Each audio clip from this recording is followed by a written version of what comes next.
É o caso Eduardo Bolsonaro. Ele foi para os Estados Unidos, vai muito aos Estados Unidos, tem um bom ciclo de amizade lá, inclusive com a própria família do presidente. Olá, seja bem-vindo ao Treta Verso News. Se você gosta de assuntos como esse, já se inscreve aí no canal para ficar por dentro de tudo o que acontece. A ida de Eduardo Bolsonaro para os Estados Unidos não foi uma fuga como muitos estão dizendo por aí, mas sim uma jogada pensada, no xadrez político entre Alexandre de Moraes e a família Bolsonaro. Nesse vídeo você vai entender o que está acontecendo de Então, o que a verdade. gente está fazendo aqui fora? A gente está vendo uma maneira de você conseguir pressionar, principalmente, o Alexandre de Moraes a ele parar com esses pacotes de maldade dele. Mas tal qual, né, um bandido violento, as pessoas, esse tipo de pessoa, né, que eu considero estar ali na prateleira dos psicopatas, ele só respeita o que ele teme. Então não vai ser no amor, não vai ser na conversa, não vai ser no diálogo que você vai conseguir mudar o convencimento dele. Então vai ser preciso fazer uma exposição pública do que ele está fazendo, das atrocidades que ele está cometendo, para causar um constrangimento e, quem sabe, até sanções contra ele. Porque você tem que ir onde a pessoa, né, onde está o conforto dela. Né? E aí, certamente, você pode ter certeza, né? O Alexandre de Moraes tem pessoas em torno dele que advogam, que ganham muito dinheiro com isso, se preocupam em ter essa vida boa. Então, a partir daí, a gente começa a ver o que pode ser feito para você causar algum tipo de trazer, né, algum tipo de novidade negativa para que essa pessoa realmente bote a mão na consciência. O senhor chegou a conversar com Jair Bolsonaro sobre essa decisão? Que papel ele teve? Que tipo de conselho, que tipo de opinião ele tem sobre essa sua decisão? Meu pai, é claro que ele queria o filho dele perto dele, né?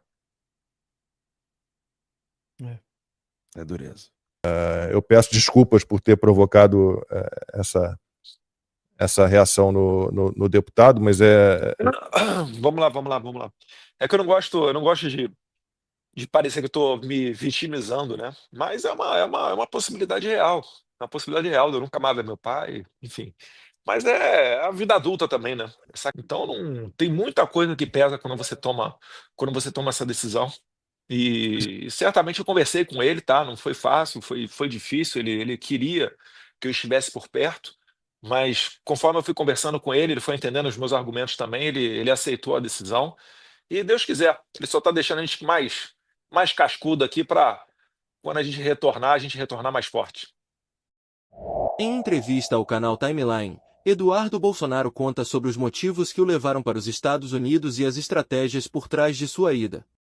Revela também que está em conversa com as mais altas autoridades americanas para dar fim às atrocidades de o Moraes. senhor pretende denunciar apenas a questão do judiciário ou há também a intenção de mostrar que quando seu pai foi esfaqueado por um membro de um partido comunista, ninguém conseguiu investigar, ninguém sabe quem financiou essa tentativa de assassinato ao seu pai, e que isso hoje pode levar o seu pai à morte por causa desses terroristas? Isso também será denunciado?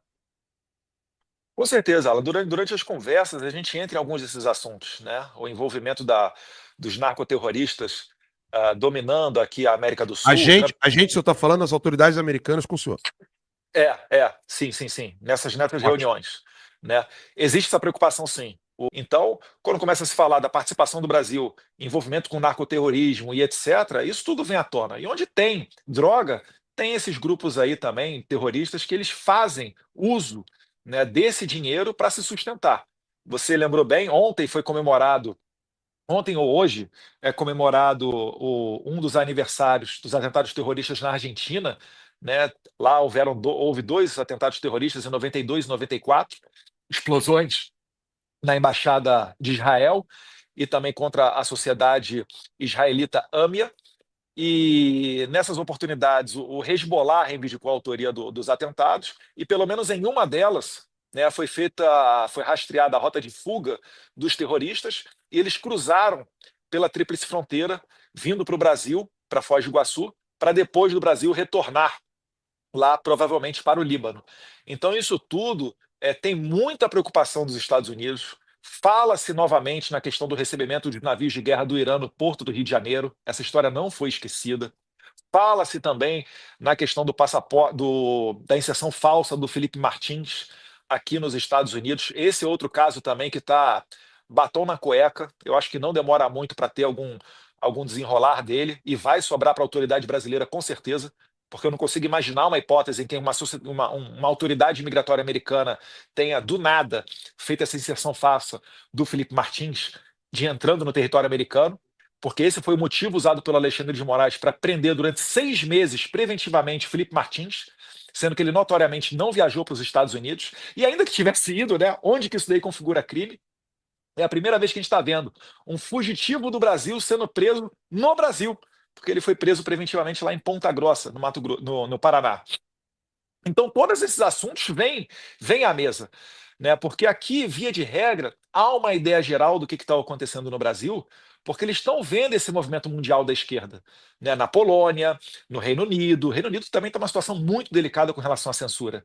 E vocês podem ver, não é só o Elon Musk que tem trabalhado nessa causa, né? O J.D. Vance, quando ele deu aquele discurso dele lá em Berlim, na Alemanha, recentemente, que foi mês passado, ele deixa um recado muito claro. Olha só, vocês querem contar com o apoio dos Estados Unidos? Beleza, nós somos a maior potência econômica e bélica do mundo.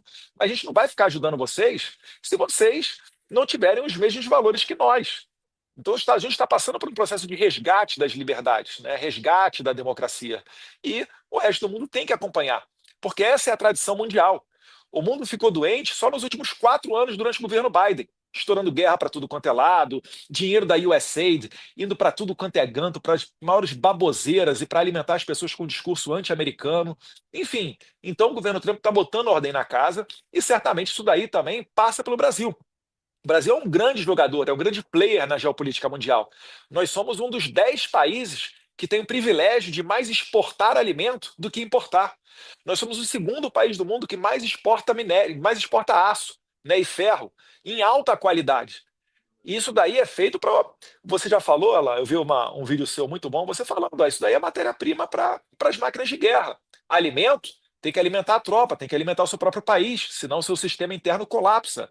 E além disso, a gente é um país que ainda conta com muito petróleo. Nós somos autossuficientes em petróleo. Então, a questão de energia para movimentar todas essas máquinas também é muito importante. E os Estados Unidos não vai querer relegar isso para a China.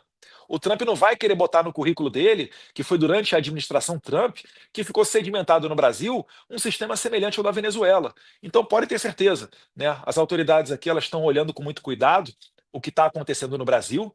Por vezes não vocalizam, tá? Ou às vezes até falam, como ocorreu com a mesa para assuntos ocidentais do State Department, que é como se fosse um órgão dentro da chancelaria, né, do MRE, quando eles falaram que prezam pela democracia e que eram contra a censura ao Rumble e à Truth Social.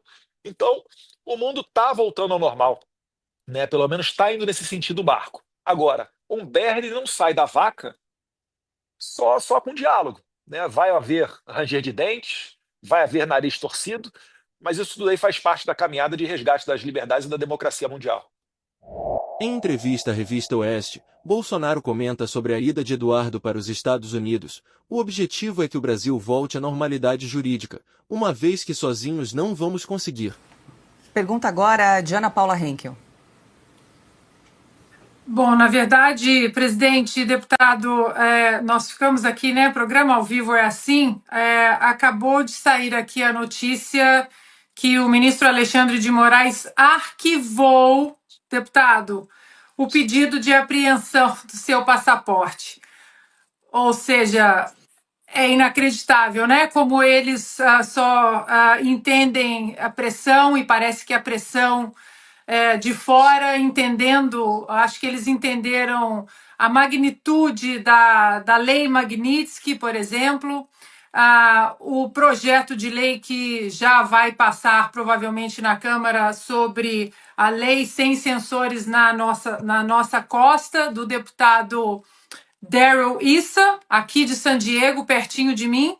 Inclusive, deputado, eu liguei para o gabinete dele assim que eu soube da sua declaração de que ficaria nos Estados Unidos. Eu liguei para o gabinete do deputado perguntando se ele já sabia disso. ele não sabia disso e os assessores disseram que iam passar a notícia para ele, e logo depois eu recebi um recado de que isso é gravíssimo, o senhor ficar nos Estados Unidos como um exilado político sem ter cometido crime absolutamente algum, já que todos sabem da ausência do presidente Bolsonaro na posse do Donald Trump exatamente pelo mesmo motivo, a apreensão ilegal do passaporte. E o que eu ouvi, deputado, foi que, inclusive, isso que aconteceu com o senhor pode acelerar a votação da lei sem censores em nossa costa. E essa lei pode, inclusive, chegar ao próprio Paulo Gonet, da PGR. Queria ouvi-los em relação a isso e agora sobre o arquivamento do ministro Alexandre de Moraes, que arquivou o pedido de apreensão do seu passaporte, deputado. O Alexandre de Moraes ele é um ditador muito sarcasmo, né? Ele deve estar se deleitando agora com essa situação, mas também o lado racional dele deve ter ligado o alerta. Fica tranquilo, Alexandre de Moraes. Vamos ver quem vai rir por último nessa história toda, né? Semana passada eu estava dentro da Casa Branca numa reunião. Obviamente não vou falar o teor dela ou qual autoridade que a gente se reuniu, mas existem desdobramentos dos próximos passos disso tudo. E, paralelamente, como você bem falou aí, Ana Paula, né, está indo adiante o projeto do No Censor on Our Shores Act, que vai culminar pegando o visto do Alexandre de Moraes. É que nesse ponto acho que o visto é muito pouco perto do que a gente tem sobre a mesa, né? Você sabe também tem o caso do Felipe Martins. Eu acho difícil você não imaginar que estejam envolvidas autoridades brasileiras. Então eu estou vendo um futuro muito negativo, não só para o Alexandre de Moraes, mas também para o Fábio Shor e todos aqueles policiais federais que dizem que só estão cumprindo ordens, né? Isso me lembra muito o julgamento no Tribunal de Nuremberg depois da Segunda Guerra Mundial, onde todo nazista da Gestapo dizia que só estava seguindo ordens, né? Mas até onde vai a sua ordem? Por que é que você está prestando um concurso da Polícia Federal? É para você prestar um trabalho para a sociedade, enquanto servidor público, ou é para seguir ordens ditatoriais de uma pessoa? É só mandar de busca e apreensão, ninguém vai morrer por conta disso? Tem certeza? E se daqui a pouco mandarem você puxar o gatilho, você vai puxar? Se mandarem você não permitir que certas pessoas saiam do país, você também vai cumprir isso? Então isso daí, na verdade, é uma escalada progressiva da ditadura. E a gente só tem como reagir daqui de fora. Então, se antes eu necessitava de uma missão oficial para sair do Se antes eu necessitava de uma autorização especial, né, de uma autorização do presidente da casa, para poder me ausentar do Congresso Nacional para vir aos Estados Unidos, hoje em dia eu não preciso mais disso. Eu estou hoje mesmo trabalhando. Essa semana que vem já saem outras reuniões para a gente levar mais adiante ainda tudo isso. Eu acho que vai haver, né, audiências públicas dentro do Congresso, talvez até audiências públicas dentro da Casa Branca, envolvimento talvez da porta-voz, né, a Caroline Leviat, lá do Trump, que tem feito um trabalho sensacional. Quem sabe ela receba perguntas da imprensa, e cada vez mais o Alexandre de Moraes ele vai ficar famoso aqui nos Estados Unidos. Eu acho que dificilmente ele vai conseguir escapar dessas sanções, seja do visto, seja de uma sanção que venha pela lei Magnitsky, né, que é dada aos abusadores e violadores de direitos humanos. E isso daí, para que as pessoas entendam, é a chamada morte financeira da pessoa, é a pena de morte financeira. Ou seja, o Alexandre de Moraes ele não vai conseguir ter sequer um cartão Visa ou um cartão Mastercard para comprar uma blusinha da Shein, que venha lá da China. Esse provavelmente vai ser o futuro do Alexandre de Moraes. Ainda teremos muitas cenas desta história, que vão se desenrolar durante os próximos dias. O que você acha sobre a ida de Eduardo Bolsonaro para os Estados Unidos? Fugiu ou está dando um passo para uma grande virada contra Moraes?